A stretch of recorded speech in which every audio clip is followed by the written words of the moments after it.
हमारे ऑनरेबल जनाब महराज मलिक साहब पहले यहाँ पे जब ये जो फंड्स वगैरह आती थी तो जगह जगह पे हर जगह पे काम हुए।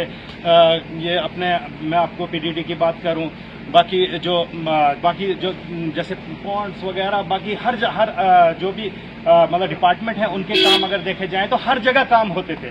लेकिन इस बार हमें वो चीज देखने को नहीं मिल रही, इसलिए हमें लग रहा है कि ये साल तो होने जा रहा है, खत्म होने। आदाब नाजरीन, आप एटीएन न्यूज नेटवर्क देख रहे हैं। मैं आपका मेजबान किफायतुल्लाह से इस वक्त डोडा से लगभग 60 से 70 किलोमीटर की दूरी पर मैं मौजूद हूँ, गुंदो इलाके में। यहीं से डिस्ट्रिक्ट डोडा का जो 52 इलाका है, 52 कॉन्स्टिट्यूंसी है, वहाँ का विधायक महराजुद्दीन मलिक भी यहीं का रहने वाला है।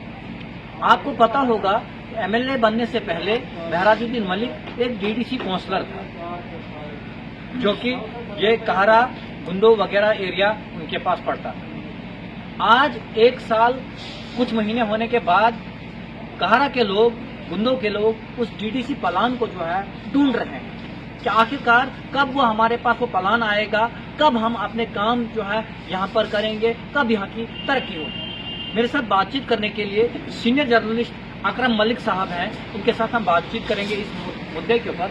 अकरम साहब, सबसे पहले तो आपका बहुत बहुत शुक्रिया हमारे साथ हमें यहाँ पर टाइम देने के लिए। किफायतुल्लाह साहब, आपका बहुत बहुत शुक्रिया कि आप यहाँ इस पसमंदा इलाका में पहुँचे। यहाँ के जो आम लोगों के मसाइल हैं उसको सुनने में, उसको आला हुकाम तक पहुँचाने में आपका बहुत बहुत शुक्रिया। बात अगर करें हम एमएलए डोडा की, एमएलए बनने से पहले वो एक डीडीसी हुआ करते थे और वो डीडीसी प्लान जो है बहुत सारे लोगों से मुझे सुनने में मिला है कि डीडीसी प्लान इस साल का जो है यहाँ पर नहीं दिया गया है। उस प्लान को जो है किसी और जगह पर यूज किया जा रहा है। 8 से 9 लाख रुपए जो है इस एरिया में यूज किया जा रहा है। इसमें क्या कुछ है सच्चाई? हमें जो हमारा 70 लाख जो डीडीसी फंड है वो हमें मिलनी चाहिए। और हम डीसी डोडा से गुजारिश करना चाहेंगे कि अगर किसी ने ये हरकतें की होंगी या कोई करना चाहेगा, उसको रोकने के लिए डीसी साहब को आगे आना चाहिए और उनको रोककर इस जो हमारा जो यहाँ डीडीसी था कहरा जिला कॉन्स्टिट्यूंसी, जहाँ के लोगों को वो फंड देनी चाहिए। तो हमने भी सुना कि उसको कहीं दूसरी जगह डाइवर्ट किया गया है। चलिए, हमारे पास रोड भी नहीं है, तो हम इस तरह से गुजारिश करना चाहेंगे तो क्लियर करें। दूसरी जगह यूटिलाइज किया गया, आने वाले वक्त में हम एक जगह नहीं बैठेंगे, न हम चुप बैठेंगे। फिलहाल तो हमें उम्मीद है कि डीसी साहब इस चीज़ को रोकेंगे। अगर किसी ने हरकत की होगी, हमारे जो डीडीसी चेयरमैन हैं उनसे भी गुजारिश है कि इस चीज़ को आप क्लियर करें। जो हम सुनने में आए हैं कि उसको डाइवर्ट किया गया है, हम इस चीज़ को मानने के लिए तैयार न हैं, न रहेंगे। क्योंकि अगर हमारी जो फंड्स है डीडीसी फंड्स, उसको यहाँ से दूसरी जगह डाइवर्ट अगर करने की कोशिश कोई भी करेगा, हम उस चीज़ को बर्दाश्त नहीं करेंगे। तो क्या लगता है आपको कि जिस तरह से जो है पहले महराज साहब डीडीसी थे, उस टाइम किस तरह जो है यहाँ पर यूज किया जाता था उस फंड्स को? क्या प्रॉपर तरीके से यूज किया जाता था? बिल्कुल प्रॉपर तरीके से। हमारा जो डीडीसी था उस वक्त का, आज जो एमएलए महराज मलिक हैं, वो तो टेबल पे प्लान बनाते थे। पूरे 70 लाख का प्लान वो टेबल पे रख के और फिर सोशल मीडिया पे डाल के सबको दिखाते थे कि मैंने क्या प्लान बनाया। मतलब मैं भी उसको कहता था कि आप 60 लाख का प्लान ये बनाए, 10 का ये बनाए। वो भी यही कहता था, नहीं मैंने पूरे 70 लाख का प्लान रखना है, वो हर जगह रखना है जहाँ जहाँ जरूरी है। और मतलब प्रॉपर तरीके से, ईमानदारी से उन्होंने पूरे प्लान आज तक के जो भी बने डीडीसी प्लान वो सबके सामने रख के उसको क्लियर किया और वो काम आए भी, हो भी रहे हैं। तो इस साल का जो 70 लाख का प्लान उन्होंने एमएलए बनने के बाद भी उसको बनाया। तो आज हम सुनने में आए हैं कि कहीं 8-9 लाख रुपए इस कहरा जिला कॉन्स्टिट्यूंसी में लगाया जा रहा है, बाकी कहीं डाइवर्ट किया जा रहा है। हम इस चीज़ को मानने के लिए न तैयार हैं न रहेंगे। हमारा जो प्लान है, हमारा जो 70 लाख है, वो हमारे कहरा जिला कॉन्स्टिट्यूंसी में यूटिलाइज होना चाहिए।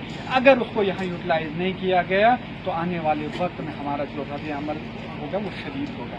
अकरम साहब, आपसे जानना चाहूँगा, क्या बाकी कॉन्स्टिट्यूंसी जितनी भी डीडीसी कॉन्स्टिट्यूंसी हैं, क्या उन कॉन्स्टिट्यूंसी में जो है इस प्लान को अभी उठाया गया है? क्या काम चल रहे हैं वहाँ पर? क्या कुछ हो रहा है? बाकी जगहों पे प्रॉपर तरीके से किया जा रहा है। अगर हमारा जो डीडीसी महराज मलिक उस वक्त था, आज वो एमएलए हैं, अगर उनका वो डीडीसी प्लान वो डीसी साहब ही करेंगे, हमें इसमें कोई मतलब घबराने की जरूरत नहीं है, हमें उसमें कोई ऑब्जेक्शन नहीं है। डीसी साहब ही करेंगे, मतलब यूटिलाइज करेंगे हमारी कॉन्स्टिट्यूंसी में।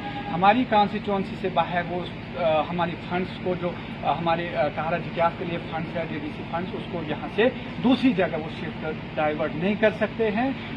हमारे डीसी साहब ही, चाहे वो एमएलए फंड्स हो या डीडीसी फंड्स हो, वो डीसी साहब ही यूटिलाइज करेंगे, प्लान बनाएंगे, काम रखेंगे, काम करवाएंगे, सब चीज़ें डीसी साहब ही एमएलए की गैर मौजूदगी में करेंगे, मगर करेंगे इसी कॉन्स्टिट्यूंसी में। इससे बाहर वो जा नहीं सकते हैं, न उनको करना चाहिए। ये थे मेरे साथ सीनियर जर्नलिस्ट अकरम मलिक साहब, जिनके साथ हमारी खुसूसी गुफ्तगू भी हुई। वहीं पर कुछ और यहाँ के बाशिंदे हैं, यहाँ के रहने वाले हैं, जिनके साथ इस मसले के ऊपर बात होगी कि क्या वाकई में ही इस तरह की खबर आ रही, क्या सही में ग्राउंड रियलिटी है ये, कि कहीं दूसरी जगह ये प्लान लगाया जा रहा है या नहीं। क्या नाम है जनाब आपका? जी, मेरा सादिक मलिक, मैं आम आदमी पार्टी से। सादिक जी, आपसे जानना चाहूँगा, जिस तरह बताया जा रहा है कि प्लान जो है दूसरी जगहों पर लगाया जा रहा है आपकी कॉन्स्टिट्यूंसी का, इसमें कितनी सच्चाई है? देखिए सर, जैसे कि पहले हमारे साथ जैसे हमारे ऑनरेबल जनाब महराज मलिक साहब थे, वो पहले डीडीसी थे, तो तब जैसे हमारे अकरम साहब ने बोला कि वो जब भी कोई काम करते हैं तो टेबल पे बिल्कुल लाइव होके, और उस तरीके से उन्होंने वो जो प्लान था वो सबके सामने वो लाते थे। इस टाइम वो प्लान आता था और सबके सामने आया होता था। लेकिन अब की बात जो इस साल में हमें वो देखने को नहीं मिला, क्योंकि बहरहाल जैसा अकरम साहब ने कहा कि उस चीज़ को शायद हम ये क्लियर नहीं बोल सकते, लेकिन शायद उस चीज़ को शायद डाइवर्ट किया होगा, क्योंकि इसका जो डीडीसी चेयरमैन है वो इसके हाथ में होता है। तो मैं आपको बताना चाहूँगा, यहाँ पे जैसे हमारे ऑनरेबल जनाब महराज मलिक साहब पहले यहाँ पे जब ये जो फंड्स वगैरह आती थी तो जगह जगह पे, हर जगह पे काम हुए।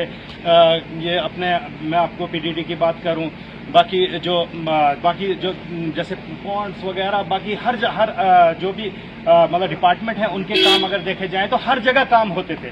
लेकिन इस बार हमें वो चीज़ देखने को नहीं मिल रही, इसलिए हमें लग रहा है कि ये साल तो होने जा रहा है, खत्म होने जा रहा है, लेकिन अभी तक हमने उस चीज़ को नहीं देखा जो मतलब कि जो ये फंड्स, डीडीसी फंड्स और बीडीसी फंड्स, हम वही चाहते हैं कि वो कहाँ गई है, आखिरकार उसको क्यों नहीं लगाया जा रहा है। क्योंकि मैं आपको बताना चाहूँगा, इस टाइम जो ट्रांसफार्मर हैं उनके स्ट्रक्चर जो है वो खड़े हो चुके हैं, मतलब खड़े हैं, लेकिन वो उनके लिए पैसा चाहिए। वो पैसा कहाँ से आता है? वो यही डीडीसी जो फंड्स है 70 लाख, अगर ये फंड्स हमें मिलती 19 ट्रांसफार्मर, जिसमें 5 कहरा में है और बाकी जो है वो यहाँ ब्लॉक झकियास में है, वो इस टाइम पेंडिंग है। बिल्कुल स्ट्रक्चर लगा हुआ है, लेकिन अभी तक वो लगाए हुए नहीं है, क्योंकि जब पैसा नहीं है तो इसलिए हम चाहते हैं, हम डीसी साहब से गुजारिश करना चाहेंगे कि ये जो डीडीसी फंड्स, बीडीसी फंड्स जो है ये यहाँ पे हमारी जो भद्रक डोडा कॉन्स्टिट्यूंसी जो हमारी गुंजा है इसमें ये हमें दी जाए। नहीं तो अगर ये ऐसा नहीं हुआ तो आने वाला जो टाइम है वो बहुत बुरा होगा। आपसे जानना चाहूँगा, एमएलए की गैर मौजूदगी, इस वक्त वो कुतवा जेल में है, उनको जो है उनके ऊपर पैसे लगाया गया है, क्या इस एरिया को उनकी गैर मौजूदगी जो है सताती है? क्या महसूस होती है कि उनकी गैर मौजूदगी? क्योंकि जब एमएलए महराज मलिक असेंबली में होते थे तो अक्सर लोग कहते हैं कि वो शेर की तरह जो है बोलते थे, हर मसले के ऊपर बोलते थे। इस बार की असेंबली भी कहीं न कहीं बिजी पड़ रही है, ये लोगों का कहना है। क्या ये एरिया भी जो है अपना घर उनको मिस कर रहा है? देखिए सर, बिल्कुल हम बहुत ज़्यादा उसको मिस कर रहे हैं, थोड़ा नहीं बहुत ज़्यादा, क्योंकि आपको पता है कि ये सिर्फ हमारे डोडा ईस्ट गुंजा की बात नहीं, यहाँ पे पूरा जम्मू कश्मीर छोड़ के पूरा देश इस टाइम महराज मलिक के जो है फैन बन चुके हैं, क्योंकि वो एक ब्रांड है, वो एक हीरो है। जो सामने काम, जो ब्रांड का मतलब ये नहीं है कि पैंट लगाने से या शर्ट लगाने से ब्रांड, मैं ये चीज़ बोल रहा हूँ कि वो ब्रांड काम करने का ब्रांड है, क्योंकि वो जो काम करता है ना, दुनिया देखती है। वाकया इसके काम जो है आज तक, मतलब कई लोग मैंने देखे कि उन लोगों ने कहा कि हम पॉलिटिक्स को बिल्कुल भी लाइक नहीं करते थे, लेकिन जब से महराज मलिक एमएलए बना हुआ है तब से हम मतलब इंटरेस्ट हमने लिया इस पॉलिटिक्स का, और हम भी पॉलिटिक्स में आए और महराज साहब के साथ में आए। मैं आपको बताना चाहूँगा काफ़ी ज़्यादा कमी महसूस है हमें महराज साहब की तरफ से।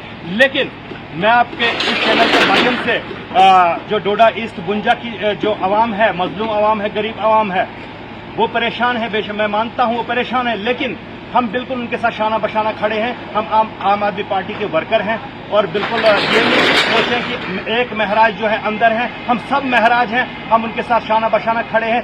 जहां पे हमारी जरूरत पड़ेगी हम बिल्कुल उनके साथ खड़े रहेंगे। वो हमारे साथ फोनिकली भी रब्ता कर सकते हैं, वो हमारे साथ सोशल मीडिया के जरिए से भी रब्ता कर सकते हैं। तो बहरहाल वो तो काफी हमें भी महसूस हो रही है बहुत ज्यादा MLA महराज साहब की, लेकिन फिर भी हम हार खाने वालों में से नहीं। 7 तारीख के लिए 7 तारीख को ऑनरेबल हाई कोर्ट में जो है फिर से एक हियरिंग होने वाली है। उस पर किस तरह की नजरें जो है पलेस के लोगों की, खास करके मलिकपुरा, ये जो सराउंडिंग एरिया जितने भी हैं, महराज के घर के इर्द गिर्द, किस तरह की नजरें हैं? देखिए सर, मैं आपको बताना चाहूँगा कि काफ़ी ज़्यादा एक्साइटेड हुए हैं इस टाइम। अगर देखा जाए तो हमारे इस एरिया, क्योंकि लोकल है, हम लोकल हैं, हमारा से रिलेटिव भी है महराज साहब और भतीजा भी है, उसके बाद हमारे गांव का भी है, एक ही गांव के हम हैं। तो काफ़ी एक्साइटेड हैं हम 7 तारीख को देखने के लिए। इंशाल्लाह पूरी उम्मीदें हैं कि ऑनरेबल कोर्ट जो है वो हमारे हक में फैसला देगा और जो महराज साहब है मलिक, वो बाहर आएंगे आवाम के सामने।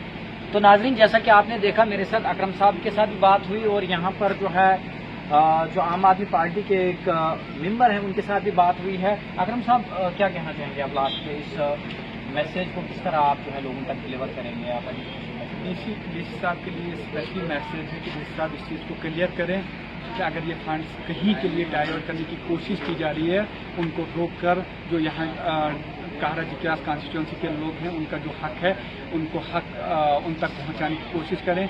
क्योंकि MLA साहब की गैर मौजूदगी में डीसी साहब ने ये चीज़ क्लियर की थी, वाजह की थी और सबको यकीन दिलाया था कि MLA की गैर मौजूदगी में जो भी कमी होगी वो मैं पूरा करने की कोशिश करूंगा। आज हमें उम्मीदें हैं डीसी साहब से। डीसी साहब इस कमी को पूरा करके जो 70 लाख का हमारा प्लान था उसको पूरा करके यहाँ के लोगों तक पहुँचाने में अहम रोल अदा करें। और मेरी लास्ट में यही गुजारिश है कि इस चीज़ को क्लियर करके यहाँ के लोगों का जो हक है वो उन तक पहुँचाने में अहम रोल अदा करें। तो नाजरीन, जैसे कि आपने देखा कि हमारी अकरम साहब से बात हुई, उसके अलावा जो है और भी लोगों से बात हुई और एक ही बात यहाँ के लोग कह रहे हैं, जो DDC प्लान है उस प्लान को वाजिया करना चाहिए एडमिनिस्ट्रेशन को कि वो कहाँ पर लगेगा, कहाँ नहीं लगेगा। उसके अलावा जो है 7 तारीख को लेकर जो है काफ़ी ज़्यादा यहाँ पर लोगों की उम्मीदें हैं कि 7 तारीख को जो MLA महराज मलिक है उनको जो है उनकी रिहाई होगी और उनको जो है अपने वतन, अपने जो है कॉन्स्टिट्यूंसी जो है वापस भेजा जाएगा। यहाँ से कुछ और कहना चाहते हैं? सर, थोड़ा सा ये है कि थोड़ा सा रह गया था मैं आपको MG नरेगा की बात करना चाहूँगा। देखिए सर, आगे जो है बर्फबारी होने वाली है, लेकिन अफसोस होता है कि पहले यहाँ पे जो ये जो काम अप्रूव होते थे, हफ्ता लग जाता था उनमें एस्टिमेट बनाने में। लेकिन इस बार लगभग 2.5-3 महीने हुए, लेकिन अभी तक वो एस्टिमेट नहीं बन रहा है। ये अफसोस हो रहा है, क्योंकि मैं आपको बताना चाहूँगा जब यहाँ पे हालात खराब हुए, जब यहाँ पे ये जो बारिशों का जो सिलसिला काफ़ी ज़्यादा जारी हुआ था, यहाँ पे काफ़ी ज़्यादा नुकसान देखने को मिले। मैं आपको बताना चाहूँगा कि कई मकानात जो हैं वो डैमेज हुए, कैजुअल्टियाँ भी हुई। काफ़ी आश्वासन दिया डीसी साहब डोडा ने, ADC साहब डोडा ने, लेकिन आज अफसोस हो रहा है कि वो जो उस टाइम आश्वासन दिया इन्होंने कि 100 से ऊपर काम अप्रूव हो चुके हैं, लेकिन उनका अभी तक एस्टिमेट नहीं बन रहा है। मैं आपको बताना चाहूँगा आपके चैनल के माध्यम से, मैंने ADC साहब को फ़ोन किया, उन्होंने कहा कि बिल्कुल जल्द से जल्द ये काम हो जाएगा। हमने TA भेज दिया है BDO साहब के पास, तो ये जो है आपके जो ये जो एस्टिमेट ये फटाफट से बन जाएगा। लेकिन अभी तक वो देखने को मिल नहीं रहा है। लगभग 20-25 दिन हो गए मैंने जब फ़ोन किया था ADC साहब जो डोडा हैं। तो इसलिए हम चाहते हैं, जो हमें ये पता है नरेगा जो MG नरेगा है, देखो मैं एक चीज़ बताऊँ, यहाँ के लोग जो हैं, गरीब जो लोग हैं, मजलूम लोग हैं, वो निर्भर है इसी MG नरेगा पे। तो अगर ये चीज़ नहीं मिलेगी, मुझे पता है कि नरेगा सबको मिलेगा, लेकिन वो 100 दिन नहीं मिलेंगे। जो 100 दिन हमारे लिए, जो यहाँ की आवाम के लिए है, वो 100 दिन नहीं मिलेंगे। तो जब बर्फबारी होगी तो कैसे मिलेंगे? क्योंकि जब शीट निकलते हैं, जिसमें 7 दिन के शीट होंगे, 2 दिन या 3 दिन अगर लगते हैं, तो 4 दिन जो बर्फ पड़ गई वो 4 दिन सब्सिडी लगेगी, क्योंकि वो तो नहीं मिलेगा तो वो कहाँ जाएंगे फिर लोग। इसलिए हम चाहते हैं कि अभी भी मौका है, अभी टाइम है। देखो मैं आपको बताना चाहूंगा 20-25 दिन के बाद जो है यहाँ बर्फबारी होने वाली है, और जल्द से जल्द इस जो ये अप्रूव्ड काम है इनका जो एस्टीमेट जल्द से जल्द बनाया जाए और लोग जो है अपने तामीर शुरू करेंगे। क्योंकि इससे पहले लोगों ने जब इन्होंने कहा कि आप एक काम कीजिए, अपने जो घर के सामने से आप प्रोटेक्शन वॉल वगैरह जो है ये सब आप काम शुरू कर सकते हो, इसके लिए आपने क्या करना है कि डेली आपने